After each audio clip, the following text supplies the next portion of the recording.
जैसा कि आप जानते हैं कि मॉनसून सत्र संसद का शुरू होने वाला है अब से कुछ ही दिनों में, और जब वो शुरू होगा तो तमाम राजनीतिक दल अपनी अपनी पोजीशंस क्लियर कर रही हैं अलग अलग मुद्दों पर कि वो किस मुद्दे पर चाहती हैं कि चर्चा हो या ना हो। सरकार हमेशा ये कहती है कि वो हर मुद्दे पर चर्चा करना चाहते हैं, लेकिन इसी श्रृंखला में एक आम आदमी पार्टी भी है जिसका ये कहना है कि जो दिल्ली को लेकर के एक अध्यादेश लाया गया है उसके खिलाफ वो चाहते हैं कि विपक्षी एकता एक मुहिम बनाए। इसको लेकर के कुछ खटास भी देखने को मिली थी जब विपक्षी एकता की पहली बैठक हुई थी। क्या है आम आदमी पार्टी की रणनीति, इस पर बात करने के लिए आम आदमी पार्टी के नेता जास्मिन शाह हमारे साथ हैं। जास्मिन जी, आपका बहुत बहुत स्वागत। सबसे पहला सवाल मैं आपको पूछ दिए देता हूं कि अभी जो आने वाला सत्र है संसद का, इसमें आम आदमी पार्टी की जो पोजीशन रही है दिल्ली ऑर्डिनेंस को लेकर के, उसमें आपकी बातें आपने ये कही हैं कि सब दल आपका समर्थन करें, तो ये जो आपकी मुहिम रही है संसद के बाहर भी, ये कहां तक पहुंची है और आपकी रणनीति क्या होगी? देखिए, अभी जो मॉनसून सेशन आने वाला है, इसमें पूरी केवल आम आदमी पार्टी के लिए नहीं, पूरी विपक्ष के लिए एक चुनौती है, क्योंकि पूरा विपक्ष एकजुट हो गया है। पूरा विपक्ष कह रहा है कि संविधान को कुचला जा रहा है। आए दिन ईडी सीबीआई के द्वारा ऑपोजिशन के नेताओं को प्रताड़ित किया जाता है। गवर्नर और लेफ्टिनेंट गवर्नर सुपर सीएम बन के बैठे हैं, केवल दिल्ली में नहीं लेकिन देश भर में कई ऐसी सरकारें हैं। तो जब ऐसी परिस्थिति में दिल्ली ऑर्डिनेंस आता है जो एक डी फैक्टो प्रेसिडेंस रूल डाल देता है दिल्ली के ऊपर, इसमें लिखा है कि हर मुद्दे पे केवल एलजी की चलेगी, सीएम की नहीं चलेगी। तो एक हिसाब से ये एक सेमीफाइनल कॉन्टेस्ट जैसा है कि अगर ऐसे बड़े मुद्दे पे विपक्ष एकजुट होके इसको राज्यसभा में हरा देता है तो ये 2024 का आगाज करता है कि 2024 में ही कुछ ऐसा ही होगा। Only if opposition can come together, अगर विपक्ष अपने एकजुटता को बनाए रखे। जास्मिन जी, मेरा इसी से जुड़ा हुआ दूसरा सवाल यह है कि हमने देखा था जब पटना की मीटिंग हुई थी तो आपने कांग्रेस पार्टी को बहुत ही कड़े शब्दों में यह संदेश देने की कोशिश की कि अपना स्टैंड क्लियर कीजिए इस मुद्दे पर, क्योंकि विपक्ष के और दल कर रहे हैं। कांग्रेस की तरफ से अभी वो आपको समर्थन करेंगे या नहीं, इसको लेकर एक स्पष्टीकरण नहीं आया है। ऐसे में क्या आप जो अगली विपक्षी एकता की बैठक होगी उसमें शरीक होंगे? क्योंकि खबरें यह भी आ रही थी कि आम आदमी पार्टी का यह मानना है कि अगर कांग्रेस अपना स्टैंड क्लियर नहीं करती है तो विपक्षी एकता में आम आदमी पार्टी शामिल नहीं होगी।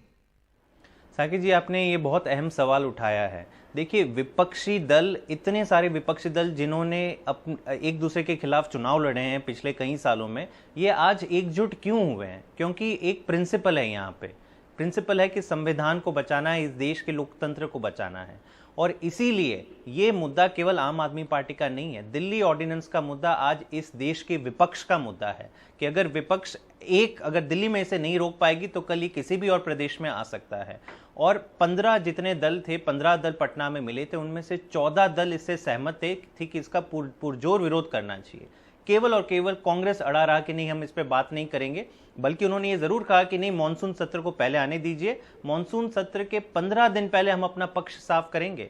मतलब 20 जुलाई का जो मॉनसून सेशन शुरू होने वाला है तो 5 जुलाई को हम अपना पक्ष साफ करेंगे। लेकिन अभी भी इन्होंने स्पष्टीकरण नहीं दिया है। तो यह कहीं ना कहीं लगता है कि ये एक इनकी नीयत खराब है। ये क्यों अभी तक चुप रहे हैं जहां पे पूरा देश का विपक्ष एक साथ एक सुर में बात कर रहा है? और इसीलिए हमारे हिसाब से अगर इस इतने अहम मुद्दे पर कांग्रेस अपना पक्ष नहीं रख सकता तो ऐसी कोई भी विपक्षी बैठक या मीटिंग में आम आदमी पार्टी का रहना कोई मतलब ही नहीं है। मतलब आप समझिए कि अगर इतने साफ मुद्दे पे अगर आप अपना पक्ष नहीं ले पा रहे हो तो फिर जब सीट शेयरिंग की बात होगी, पंजाब की बात होगी, दिल्ली की बात होगी, कई अन्य राज्य जहां पे आम आदमी पार्टी और कांग्रेस के एमएलएज हैं, गोवा है, गुजरात है, आप एक दूसरे से कैसे बात कर सकते हो जब आप ऐसे प्लेन ब्लैक एंड व्हाइट जैसा मुद्दा कहते हैं उस पर भी आप अपना पक्ष जाहिर नहीं कर रहे हो? जास्मिन जी, लेकिन ऐसे में क्या हम ये मानें कि अब जो अगली मीटिंग होगी विपक्षी एकता की, अगर बेंगलुरु में जब भी होती है, डेट उसकी उस तरीके से अभी हमें नहीं मालूम है क्योंकि वो स्थगित हो गई, लेकिन जब डेट अनाउंस होगी तो उसमें क्या आप शामिल नहीं होंगे? कांग्रेस ने तो पोजीशन ली नहीं है अभी तक। नहीं, तो हमें उम्मीद है सांकेत जी, क्योंकि उन्होंने जरूर कहा था कि देखिए हम बड़ी पार्टी है, हम बहुत विचार विमर्श के बाद अपना पक्ष करते हैं, तो हमने उसका सम्मान किया है। हमने अभी भी कहा है कि देखिए हम वेट करेंगे कांग्रेस का डिसीजन लेने का। अब तक हमने ये नहीं कहा है कि कुछ भी हो जाए हम विपक्षी एकता मीटिंग में नहीं बैठेंगे। हमारा केवल यही कहना है कि पहले कांग्रेस को अपना पक्ष क्लियर करना चाहिए। लेकिन हां, अगर विपक्षी मीटिंग की तारीख आ जाती है और कांग्रेस अभी भी चुप रहती है तभी भी, तो हम आम आदमी पार्टी एटलीस्ट इस मीटिंग में नहीं बैठेगी। इसी से जुड़ा हुआ मेरा अगला सवाल है, कांग्रेस पार्टी की तरफ से यह कहा जा रहा है, बयान उस दिन जब मीटिंग हुई थी पटना की, तो यह कहा जा रहा था कि आम आदमी पार्टी जड़ में, विपक्षी एकता की जड़ में तेजाब डालने का काम कर रही है, क्योंकि यह मुद्दा संसद में लेने के फैसले का है। तो जब संसद सत्र शुरू होगा तो कांग्रेस पार्टी उस पर फैसला ले लेगी। ऐसे में gun to the head approach रखना यह सही नहीं है।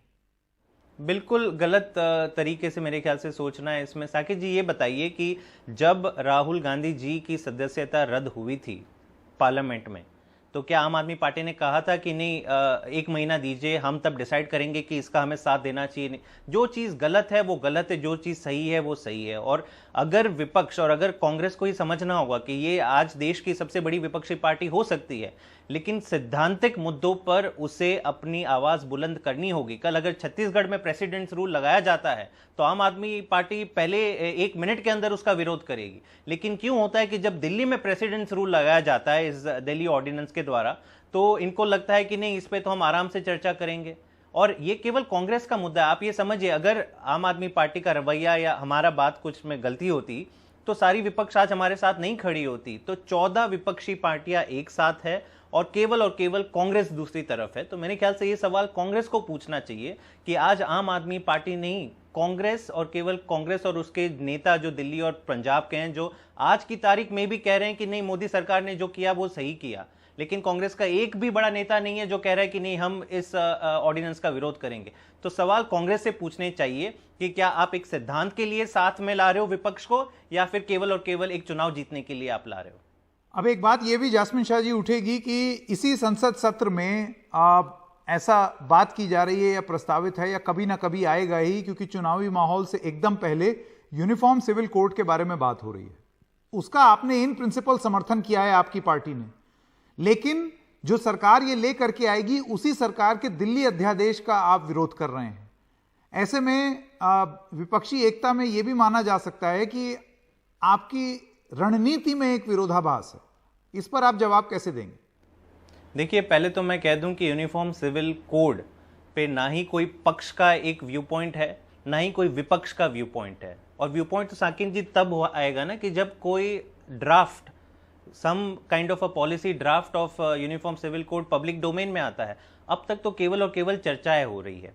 इसलिए आम आदमी पार्टी ने क्या कहा? आम आदमी पार्टी ने कहा कि संविधान में लिखा हुआ है कि देश के सारे नागरिकों के लिए एक समान कानून होना चाहिए, जेंडर जस्टिस हो, इक्वालिटी बिफोर लॉ, इन सब ये सारे अच्छे आइडियल्स हैं, directive principles of state policy है।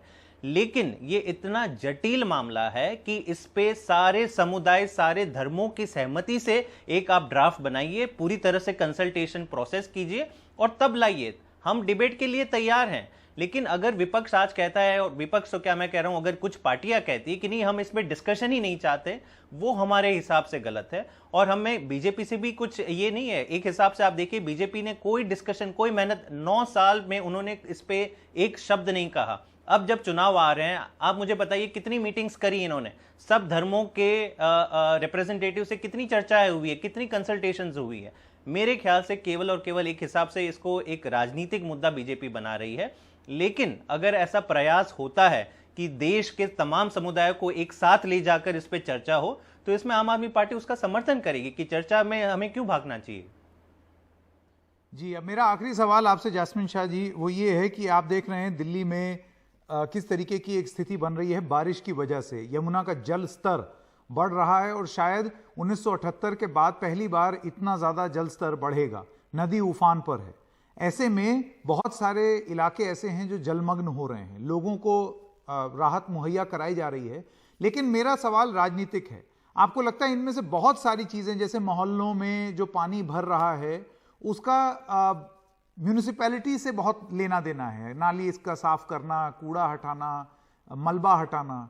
ऐसे में जब एमसीडी में एक ऐसा बवाल छिड़ा हुआ है कि काम आगे बढ़ ही नहीं रहा है, आपको लगता है उसका खामियाजा दिल्ली की जनता को भुगतना पड़ रहा है? नहीं साकिब जी, ऐसा कहीं नहीं है कि एमसीडी में काम आगे नहीं बढ़ रहा है। दिल्ली की एमसीडी अच्छा काम कर रही है।